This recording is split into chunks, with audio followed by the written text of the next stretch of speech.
Guten Morgen miteinander. Die Leute fragen mich immer, Pat, was hast du eigentlich am 15. Februar 2017 gemacht? Heute ist ein Mittwoch. Ist heute Mittwoch?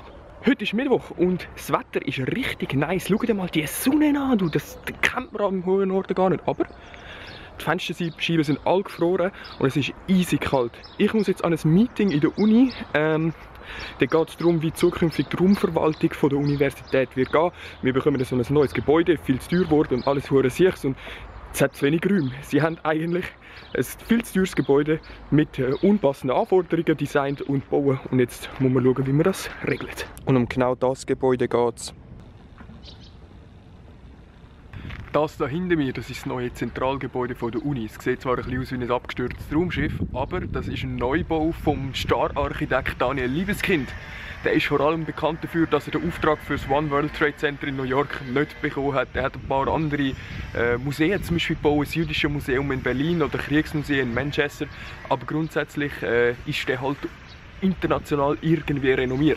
Die Sache ist, ihr seht selber, es ist nicht wunderschön. Das ist aber gar nicht das grosse Problem von dem Gebäude, weil ursprünglich ist es angesetzt worden für knapp 58 Millionen Euro.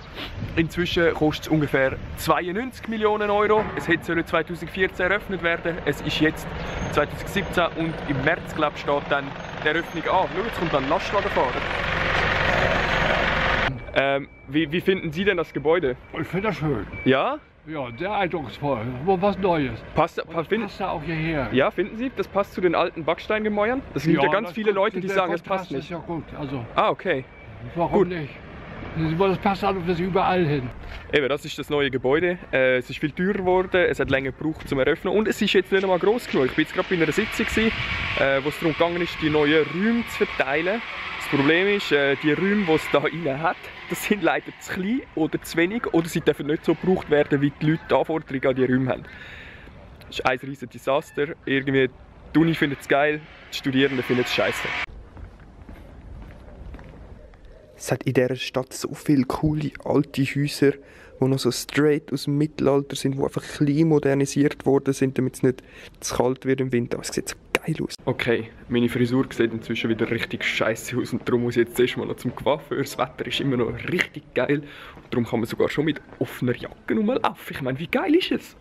Ich habe jetzt noch etwas zu vieren. Kennen die? Das sind so Quarkinis, das sind so frittierte Teigböllchen, irgendetwas. Weißt du, das Problem am Coiffeur ist einmal, er schneidet es gar nicht schlecht, so, aber ich finde, er stylt es immer voll beschissen.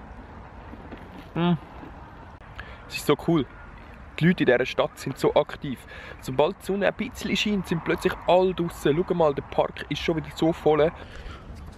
Schau, ich habe da Papiermüll. Ich zeige euch mal, was ein richtiger Trickshot ist. Oh, ganz knapp daneben. Es ist dunkel draußen. Ich bin daheim. Muss jetzt noch ein bisschen arbeiten. So Sachen halt irgendwie noch ein bisschen Geld verdienen. Wenn euch etwas interessiert, dann schreibt es in die Kommentare, fragt Fragen. Also ich könnte auch gerne mal wieder ein FAQ machen. Ich wünsche euch noch einen schönen Abend. Bis morgen. Ciao zusammen.